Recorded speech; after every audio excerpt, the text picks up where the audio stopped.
না, এটা আমি ভাবি নাই। বনলতা এক্সপ্রেস আমাকে দুদণ্ড শান্তি আসলে দিয়েছে। আমি ব্যক্তিগতভাবে প্রতিদ্বন্দ্বিতায় একদম বিশ্বাসী না। এটা আমার মনে হয় প্রডিউসার ডিরেক্টরকে জিজ্ঞেস করলে ভালো হয়, ব্যবসা আমি বুঝি না। পাগল নাকি? মানুষ টাকা টাকা দিয়ে দেখবে না।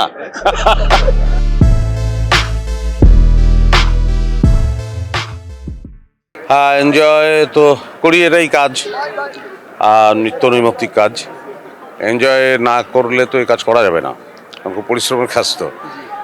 যে সময় ধরে যতক্ষণ পর্যন্ত আসলে আমরা কাজ করি, তো সেটা এনজয় না করলে সরি করা সম্ভব না।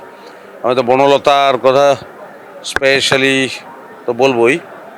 বহুদিন পরে একটা কাজ একটু সময় নিয়ে ডুব দিয়ে করা গেল। তো এটা শুধু কাজটা করলাম, একটা সিনেমা মুক্তি পেল তাই না, বরং এই কাজটা করে যতদিন কাজ করলাম একটা আনন্দের আবহে ছিলাম।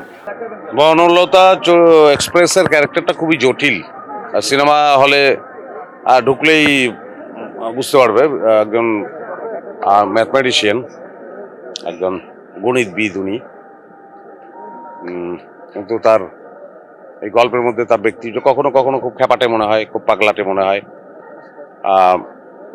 কখনো কখনো অনেকের চট করে মনে হবে যে চরিত্রটা নেগেটিভ কিনা, কিন্তু এর ভেতরে, এই চরিত্রের ভিতরে আর অন্য গল্প আছে।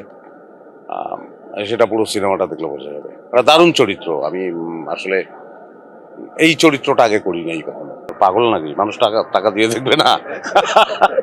মিস্ট্রিটা মিস্ট্রি থাকুক। দারুণ দারুণ চরিত্র। আমি ব্যক্তিগতভাবে প্রতিদ্বন্দ্বিতায় একদম বিশ্বাসী না, কারণ শিল্পে প্রতিদ্বন্দ্বিতা আমার কাছে গ্রহণযোগ্য না। হ্যাঁ, শিল্প হচ্ছে শিল্প হয়ে ওঠাটাই হচ্ছে জরুরি আর কি। আমি যেমন এবং আমি যে অভিনয় করি, সেই ক্ষেত্রে আমি মনে করি যে অনেক সময় বলে যে দুইজন অভিনেতার প্রতিযোগিতা, এটা আমার কাছে খুব বিরক্তিকর লাগে। দুজন অভিনেতার প্রতিযোগিতা না, প্রতিযোগিতাটা অ্যাকচুয়ালি আমার নিজের সঙ্গে নিজেরই অনেকটা। হ্যাঁ, যে আমি এটা কত ভালো করতে পারলাম। সো প্রতিযোগিতা শব্দটার মধ্যে খুব প্রচ্ছন্নভাবে থাকলেও যুদ্ধ ব্যাপারটা একটু আছে সেখানে একটু। হ্যাঁ, তো শিল্পে সেটা আসলে আমার কাছে মনে হয় না যে তার প্রয়োজন আছে। বনলতা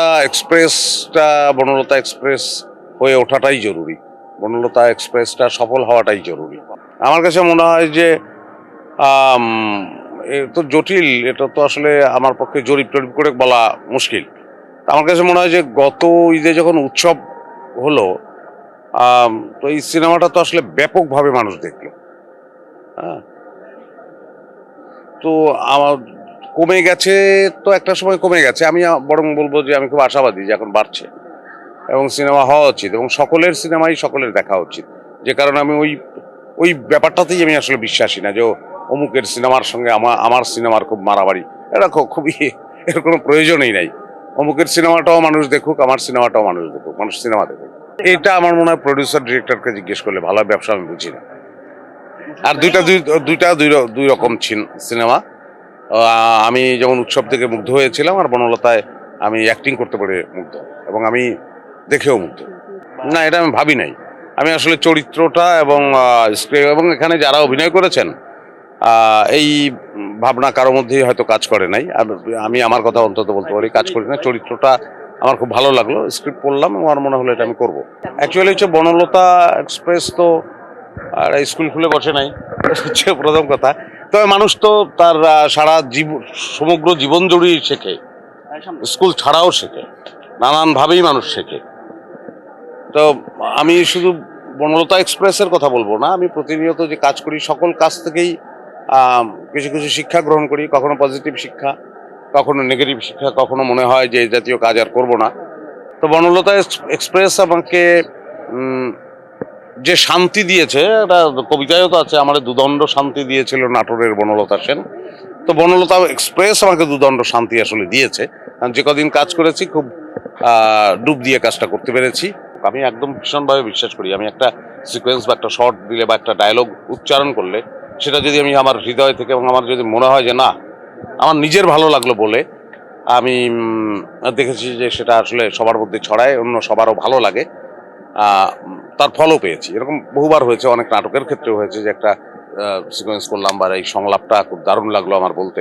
পরবর্তীতে দেখেছি যে দর্শকদেরও সেই সংলাপটা ভালো লেগেছে। হ্যাঁ, না, এটা চরিত্রের বয়সের একটা বিষয় তো আছে, ডিরেক্টর তো সেটা চাইবেনই। তো নিশ্চয়ই পরিচালকেরই চাওয়া ছিল যে লোকটা এমন। আর বাস্তব মজার অভিজ্ঞতা বলতে কি, যে কোনো কিছু যে কোনো কিছু। আমি আর আমার এক বন্ধু, ওর নাম সুমন, আমার খুব ঘনিষ্ঠ বন্ধু। আমরা একবার চিটাগাং এর দিকে যাচ্ছিলাম, তো ওই ডাইনিং কার, যে কারে ওই মাঝখানে একটা টেবিল থাকে, ওই জায়গায় বসা। তো আখাউড়ার দিকে সম্ভব, হ্যাঁ আখাউড়ার ওখানেই ট্রেনটা থেমে আছে। ও তখন এই ওর হাত ঘড়িটাও আছে, ওই অবস্থায় ও জানলায় হাত রাখলো। দেখলাম যে ও স্ট্র্যাপটা একটু ঢিলে করে রাখছে। আমি বললাম যে কি ব্যাপারে, হঠাৎ একটা লোক এসে ওইটা ছো মেরে নিয়ে গেল। আমি দেখলাম আমার বন্ধু হাসছে, আর যে ছো মেরে নিয়ে গেল সে ঘুরে ঘুরে তাকাচ্ছে আর অবাক যে এই লোক হাসছে কেন। আমি বললাম তুই হাসতেছিস কেন? বলে তো ঘড়ি নষ্ট, এটা কোনো কাছে লাগবে না। আর ঈদ মোবারক, সবাই বনলতা এক্সপ্রেস দেখবেন বা দেখতে পারেন। আমার ব্যক্তিগতভাবে সিনেমাটা অভিনয় করে ভালো লেগেছে, আশা করি আপনাদের সবার ভালো লাগবে। সবাই ভালো থাকবেন, ধন্যবাদ।